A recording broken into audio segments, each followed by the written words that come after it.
내년부터 대출을 받기가 지금보다 더 까다로워질 전망입니다. 대출 조이기 압박에도 가계부채 증가세가 좀처럼 잡히지 않자 이제 금융당국이 추가 대책을 내놓았는데요. 관련한 내용 허윤영 기자와 함께 이야기 나눠보도록 하겠습니다.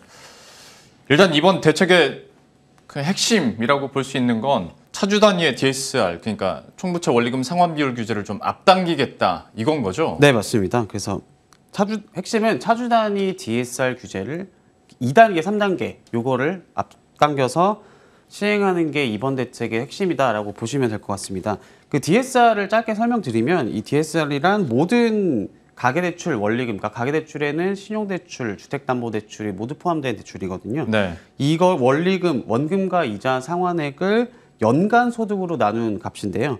이게 차주의 소득을 고려를 해가지고 대출 한도를 정하는 규제다라고 보시면 될 것 같습니다. 그러니까 DSR이 40%, 이게 규제가 40%거든요. 이게 40%라는 뜻은 대출자의 연소득 중 원리금 상환의 40% 이상을 쓸 수 없다라는 의미로 보시면 될 것 같습니다. 그래서 현재는 이 차주 단위 DSR 규제 1단계를 적용 중인데 보시는 것처럼 투기과열지구에서 9억 원 초과 주택을 사기 위해 주담대를 받거나 아니면 연소득 8천만 원, 그러니까 좀 고소득 분들이 신용대출을 1억 원 이상 받는 경우에 지금 DSR 40%가 적용 중이거든요. 네. 그래서 2단계에서는 집값 그리고 소득과 상관없이 그냥 총 대출액이 2억 원 넘으면 DSR 40%가 적용되고 3단계에서는 1억 원 이상, 총 대출액 1억 원 이상이면은 DSR 40%를 적용을 합니다. 그래서 이번 대책은 그 2단계 같은 경우는 당초에 내년 7월부터 적용할 예정이었는데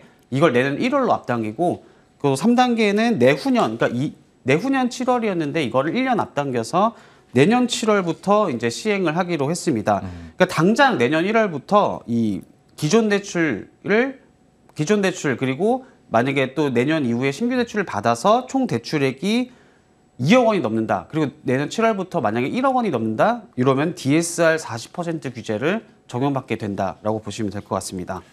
일단 뭐 결과적으로 대출 받기가 쉽지 않겠구나라는 건 이제 감이 오긴 하는데 구체적으로 예시를 들면서 얼마나 줄어드는 건지 체감을 좀 해야 될 것 같아서요. 네. 단순하게 그냥 연소득 5천만 원의 직장인이 그러면 대출 한도를 얼마나 덜 받게 되는 것인가? 네. 좀 설명을 해주시겠어요? 일단 그 결론적으로 주택담보대출을 많이 보유하신 분들보다 신용대출이 많은 분들의 대출 한도가 훨씬 더 많이 줄어들게 되거든요. 네. 그래서 말씀해주신 연소득 5천만 원 직장인을 기준을 DSR 40%를 만약에 적용을 해본다.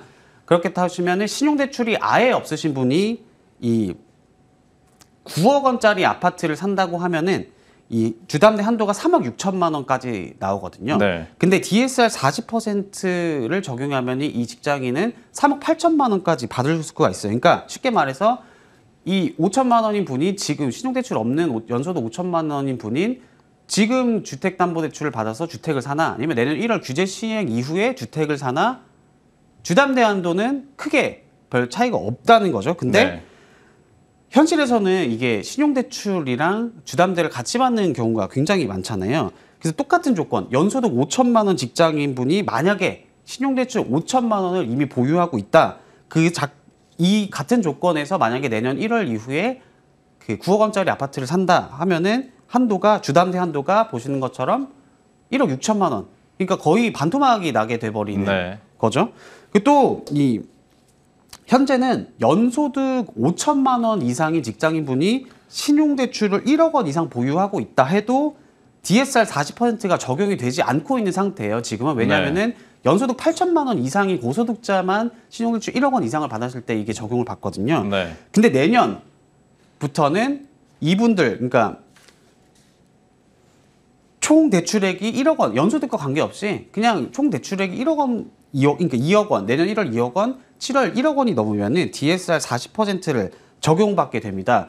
그리고 마지막 맨 끝에 보시면 현재 만약에 연소득 5천만 원인 차주가 신용대출 1억 1천만 원을 받은 상태라면은 이미 지금 현재 시점에서 DSR 40%가 꽉 차 있는 상태이거든요. 예. 이런 분들은 내년에 아예 추가로 대출 받으신 분들이 아예 없습니다. 그렇게 보시면 되고, 이 신용대출을 보유한 차주가 이 규제 영향을 더 많이 받는 이유는 신용대출의 만기는 현재는 7년이거든요. 네. 그 주담대는 30년이 보통 많잖아요. 그러니까 주담대보다 신용대출의 만기가 짧아서 이렇게 되면 DSR을 계산할 때 부담이 훨씬 큰데다가 또 이번 대책으로 내년에 신용대출 만기가 지금 7년에서 또 5년으로 하향 조정이 되거든요. 그러니까 DSR 부담이 신용대출을 가진 분들이 훨씬 커지게 된다라고 보시면 될 것 같습니다. 그러면 혹시 이미 DSR 40%가 초과한 차주 같은 경우에는 그럼 어떻게 되는 겁니까? 내년에 다 갚아야 되는 겁니까? 그걸 아마 가장 많이 좀 걱정하시는 분들이 많을 텐데 결론적으로 말씀드리면 그렇진 않습니다. 회수를 하진 않아요. 왜냐면은 예컨대 뭐 만약에 제가 현재 받은 대출액이 제 DSR의 50%가 넘었다. 근데 내년 1월에 저도 어쨌든 그 적용이 대상이 될 수도 있는 거잖아요. 예. 만약에 그러면 내가 50%인데 내년 1월 40%, 그럼 나머지 10% 회수를 해야 되냐? 회수하지 않는다라고 금융당국은 밝힌 상태입니다. 그러니까 이번 규제는 신규로 받는 대출, 그러니까 규제 시행 이후에 새롭게 받는 대출에만 적용이 되고 기존에 가지고 있던 대출에는 소급 적용이 되지 않기 때문입니다. 같은 맥락에서 이미 DSR이 40%가 넘은 상태라고 해도 넘은 상태에서 규제 시행 이후에 대출을 만기 연장할 때도 이 차주 단위 DSR을 적용되지 않고요.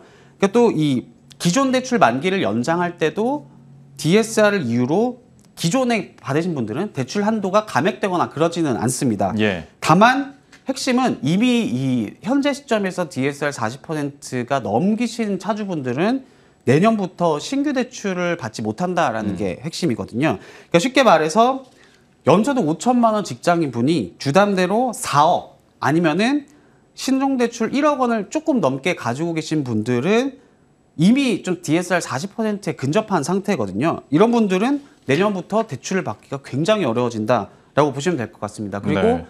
이 좀 1금융권의 시중은행에서 대출을 받기 어려우셨던 분들이 그 대안으로 갔던 게 제2금융권, 저축은행이나 이런 쪽 많이 찾으셨잖아요. 네. 근데 내년부터는 제2금융권에도 차주 단위 DSR 규제가 강화돼서 좀 대출을 받을 수 있는 그런 좀 받을 수 있는 곳이 확 줄어들게 된다라고 보시면 될 것 같습니다. 그러면 마지막에 설명을 해준 것처럼 현실적으로 1금융권에서 내가 받을 수 있는 한도까지 다 받고 이제 부족한 분은 제2금융권 가서 찾기 마련이었는데 만약에 이렇게 규제가 된다면 제일 영향을 많이 받는 것도 일단은 제2금융권이 아닐까 싶은데요. 맞습니다. 이번 대책이 좀 어쨌든 그 DSR 조기 시행 그리고 또 다른 핵심이 이 제2금융권의 DSR 기준을 내년 1월부터 강화한다는 점이거든요. 왜 이걸 했냐? 1금융권 말씀하신 것처럼 1금융권에서 못 받으시는 분들이 다 저축은행이나 이런 2금융권으로 찾으니까 풍선 효과가 이미 나타나고 있어요. 이거를 좀 차단하기 위한 조치인데 그 구체적으로 보시면은 제2금융권은 현재 차주 단위 DSR 기준이 60%입니다. 근데 이게 내년 1월부터는 50%로 하향 조정되고 특히 좀 중요한 게 이 급전이 필요할 때 주로 쓰는 게 카드론이잖아요. 네. 이 카드론도 차주 단위 DSR 산정에 포함시키려고 한 것도 좀 눈에 띄는 대책이고 왜냐하면 그간 카드론 같은 경우는 좀 저소득, 좀 서민분들이 많이 이용한다라는 이유로 차주 단위 DSR 규제에서 제외가 됐었거든요. 네. 하지만 이제 금융당국이 볼 때 현재 카드론의 증가세가 좀 새로운 가계부채 내관이 될 수 있을 정도로 너무 가파르게 늘고 있다라고 판단을 했습니다.